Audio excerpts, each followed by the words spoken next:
Have you ever been in a situation where you said something and then you were quickly corrected saying it wasn't what you said, but it was how you said it? Now, if you're a guy, you know this all too well. Well, today's episode, we're going to dive into copywriting, the do's and don'ts, what you should look for when hiring a copywriter, and all the points in between. It's going to be a great episode. Stay tuned. Let's get started. Welcome to the Content Amplification Podcast, where you will gain insight into real-life tactical and strategic elements to help you scale and grow your business. Now, let's get started with today's episode. Welcome to this episode of the Content Amplification Podcast. Today's episode, we're going to be talking about copywriting, that thing that we all really don't know how to do exactly as well as other people know how to do it, or at least we think we don't. And today's guest is Carmine Mastropierro. He is a professional copywriter based in Toronto. Thank you for being on the show. Yeah, no problem. Thanks for having me. So this, like you heard in the opening, copy, every time I'm talking to different clients, whether it's a website project or social media, or even they want to start to put out, an ebook, and I say the word, how are you with writing your own copy? And they're like, this stare of fear comes over them. Today's episode, we want to get and pick your brain on really what should people be considering when doing their own copy? What should they be considering when it's time to actually hire a copywriter like yourself? And are there any tips that you can give along the way? So my first question to you is, in your opinion, why is copy important in marketing? For sure. Yeah. So copywriting is important because when you think about everything we do, from the text messages we send out every day, the emails we send out, creating content on social media, like everything we do every day essentially is copywriting. The ads you put out, we were talking about before the podcast, you're doing Facebook ads, everything consists of copy. And then if you don't really understand the strategies and the theory that goes into writing that generates ROI and action, then everything you write every day, it might be just kind of, subpar or normal. It's not going to get the results you want. So if you can really understand what good copy looks like, on one hand, you can actually write it yourself. And when I'm working with clients, it might be like CMOs, marketing directors, people like that. Like you said, they're too busy and they don't really understand it. So that's why it's always good to outsource. But on the other hand, too, if you understand copywriting, when you do go to hire a copywriter, you actually know what a good job looks like. Because if you don't really grasp copywriting, someone can hand you pretty much anything and you'll think it looks good. So what would you say makes good copy? Yeah, there's so many things that goes into good copy. I would say one is that it's emotional, because it's proven that, even upwards to about 90% of the purchasing process is going to be emotionally based. We're normally buying something, a product or a service, to experience some kind of feeling, get away from a pain point. And if the copywriter or yourself can really focus on the customer's pain point, the experiences they're trying to have, the pain point they're trying to move away from, then it's going to make them really harmonize with the ad. They're going to resonate with it. They're going to see that you understand them and you clearly get them because you can write about it, but also you have some kind of product or service that's a solution. So whether you're writing it or you're hiring it, make sure that the copy is always really emotional based, from the headline all the way into the body and the call to action. And that's another thing too, is copy needs to be very practical and it needs to push people to do something. So you need storytelling, you need to focus on features and benefits and whatnot, but all throughout the messaging, whether it's a short Facebook ad or like a 10,000 word sales letter, you need to make sure that you're telling the reader what to do next. You can use something called future pacing, which is telling them that, in this sales page, you're going to learn X, Y, Z, and then they know in the future of reading it what they're going to get out of it. And then all throughout the sales page too, you could tell them that if you order this product, you're going to gain these benefits, these features. And then also with copywriting, really good copy also is measurable. So it's really common to just throw some copy on an ad, on a web page, and then you don't end up measuring it. And you might see like revenue and conversions and have a general idea of how it did.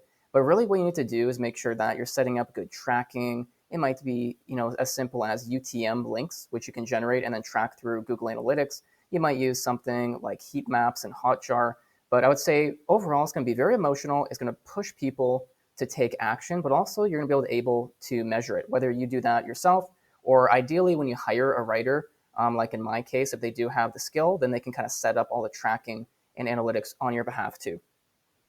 Now, how important would you say the consistency across different platforms? I know, if you've written copy for a website or for a landing page, and then the posts that go out, the ads that go out, I know that, there should be, a consistent tone and feel across that so there's no disconnect.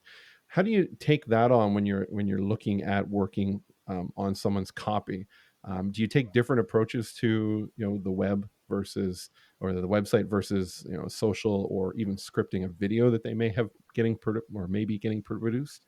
Yeah, you definitely have to adapt it to every channel. Like how you would talk maybe on Facebook is going to be different than how you talk on Instagram or Twitter, or when you're writing copy for, like you said, an email, website, TikTok, anything. So when I'm working with a client, one of the first things I always ask for, because research is super important, I'm going to ask for their buyer persona, their content guidelines, their branding guidelines. So I really want to understand personally, like how they like to present themselves to the world. And, I want to see previous ads they've put out. And then I kind of reverse engineer it and I understand their tone of voice, their personality, their attitude, and just how they present their brand and communicate to customers. And then whether that's documented or I have to kind of do some digging and make a document myself, I can pretty much start using that when I'm writing copy and always referencing back just to make sure I'm using the exact tone of voice, certain words even. When I'm studying a certain client, I might just notice that they have patterns of certain phrases. Maybe they use certain adjectives to describe their brand, like happy, playful, things like that. And then you can just always reference it while you're writing. But yeah, you do definitely have to adapt it to every channel. So maybe on LinkedIn, of course, you're going to be more professional and you're going to be more, authoritative and practical with your content. But on something like, Twitter, TikTok, or Facebook, you might be more casual and use a lot more, casual, laid back, personal, almost like a friend speaking to a friend kind of copy. So I think it's very important to document it, or if you're a copywriter yourself, make sure that you're doing the research or ask the client for those branding guidelines, and then just adapt it to every single channel. That's a great advice there. Now, if somebody's listening and they want to up their game, they want to really, go all in and market themselves online, they may have written their own stuff on their website. What should they look at when it comes to actually hiring or finding a professional copywriter to work with? What are some of the things that they should consider? Yeah, I think one is to really niche down. So if you're maybe like a SaaS company, look specifically for SaaS copywriters. If you're a startup, look for startup copywriters. If you're a lawyer, go find those legal writers, because you can take, someone who has worked in a lot of different niches and like they'll probably be very, very good. But it's always nice to find someone that's worked in your exact niche, because then they understand your exact goals, your exact problems. They can study the competitors a bit better, and they have that edge over the average copywriter, even if they're really good. So I'd always try to niche down. And one of the best places to find people when you have niche down is just going to be a good Google search. Look for SaaS copywriter, legal copywriter, startup copywriter. And a lot of the best writers, in my opinion, typically aren't going to be on the like the freelance networks. They're going to have their own brand, their own website, their own social presence, and that's how you're probably going to find them. You can also go through your network as well. Most businesses will probably have in-house copywriters or have outsourced before, so you can kind of get that, word of mouth or referral train going, and then find people that are really good that way. And then once you do find someone, let's say you're on their website, their social media, a big thing is testimonials and case studies. It's always nice to see that someone has vouched for them and they're another business owner just like you, and they're looking to hire somebody because you want to spend your money and you want to get, your money's worth. So testimonials and those case studies are great because you get the social proof, but the case studies also show you down to, the conversions, the revenue, the leads, exactly what they've generated for another business. So I'd always look for those as well, or ask for them. Some writers don't have them just, planted right on the website. You just have to shoot them an email and say, hey, do you have any case studies in our industry? And they'll probably give you some. And then also when you do begin working with them, I wouldn't just, find them, throw in a contract and start working. It's always good to do some kind of onboarding and trial. And I think when a writer, proposes this right away, and that's a part of their onboarding, it says a lot about them. I think that's really professional and high end. It speaks to them. So when you do the onboarding and some kind of trial, maybe you're just going to have them write a single web page, a single blog post, and just take note of everything. Like, how do they work? What's their communication like? Do you guys use a similar, tech stack like Google Drive and Slack and Trello? Do you guys find that the communication isn't good, that, it isn't really matching what they said they were going to do? Obviously when you're on the sales call, discovery call as well, make sure you're asking them how much they charge, how they like to work, what their deadlines are like, and deliverability. But make sure that overall you're niching down. You're definitely trying to find those case studies and testimonials so you know that they're as good as they say they are.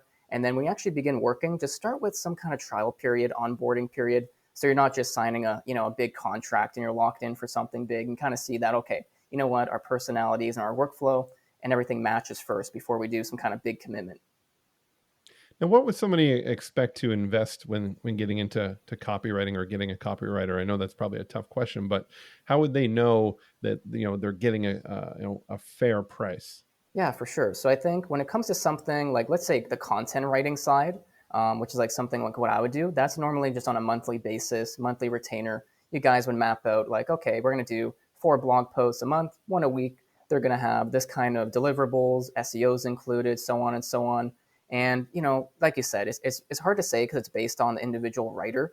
But honestly, I think like most things in business, whether it's a writer, if you're hiring someone to design a website, you get what you pay for in a lot of cases. And in my case, not only as a copywriter, but someone that actually hires junior writers, I see it all the time. If you want to hire for cheap, you're probably going to get someone that still has a lot of refining to do. They're not going to be as good as someone that charges a premium. So for maybe content, if you're looking for someone good, you're going to spend probably a couple $1,000s a month, maybe like 2,000, somewhere in that range on the minimum side, I think, for really good content. And then when it comes to direct response copy, getting those sales pages written, sales letters, emails, web pages, you're probably gonna be paying, at least, 2, 3, 4,000 just for like a single project. And once again, always ask like what they charge and how they like to work and use that as kind of an estimate. And, there's a few different ways you can essentially get billed by a writer. You're gonna have what I mentioned with the content, monthly basis. So they're delivering XYZ for you every single month. And then you have per project, which is normally when it's very defined. Maybe you need like a 10-page website written with this many words per page and so on. Then they'll probably just charge you like one fee, probably 50% upfront, 50% after, maybe 100% upfront in some cases. And then for something like editing or just projects where it's not super defined and you need to kind of define it as you go, then they'll probably charge you per hour. And I think for like an entry-level copywriter, they might charge $25, $50 an hour. But don't be surprised if someone's billing you $100, $150 an hour, because a lot of the times you're going to get an amazing ROI. And it goes back to what I was talking about with the measuring and the analytics. You don't want to just throw copy up on a website or an email. You want to make sure that you can measure it. So have your tracking good. Make sure you're tracking all of your goals in Google Analytics and you have those set up. Make sure you have UTM links. Make sure you're using Google's Tag Manager, which lets you essentially tag buttons and links all over your funnel, assign them values. And then when you kind of look at all of your analytics, it's like, okay, well, we can see how these pages generated X revenue. We got these conversions and click through with these pages and with these emails. And then you're actually able to see the ROI. But with something like content writing, it can be a bit more difficult and long-term because, with SEO content, it's all about the long-term strategy, compounding traffic, compounding keywords. And with that, it's a lot more difficult. You need, once again, kind of the UTM and everything. You're going to need a good funnel, lead magnets, and be able to track, from top, middle, and bottom of the funnel. How much traffic are we getting? How many leads is that generating for us? Presuming that whether you have lead magnets or the writer set the funnel up for you. And then how many, like consultations or demos or trials are those converting into, and then having the actual value on those as well. So it really just takes a lot of tracking and analytics. So as a writer myself, it's always a blessing when this is set up for me, but it is something that I can set up too. A lot of writers will do it for you, but just make sure before you launch any kind of campaign, content or copy related, you do have those analytics set up. It really helps out a lot. Well, Carmen, it's definitely clear that you know exactly what you're talking about. And obviously, you've been doing this for years. So just before we get near the end of the show, let's talk a bit about how you got into this. For sure. Where did your writing journey begin? Yeah, so I think like a lot of entrepreneurs can relate. Honestly, it goes back to childhood. I was definitely the kid, selling trading cards and candy. I was doing the lemonade stands. And even though like when you're that age, you can't really describe it as business, it was just, I loved selling and just kind of working with people and just making money. So I think the entrepreneurial spirit started really young with me.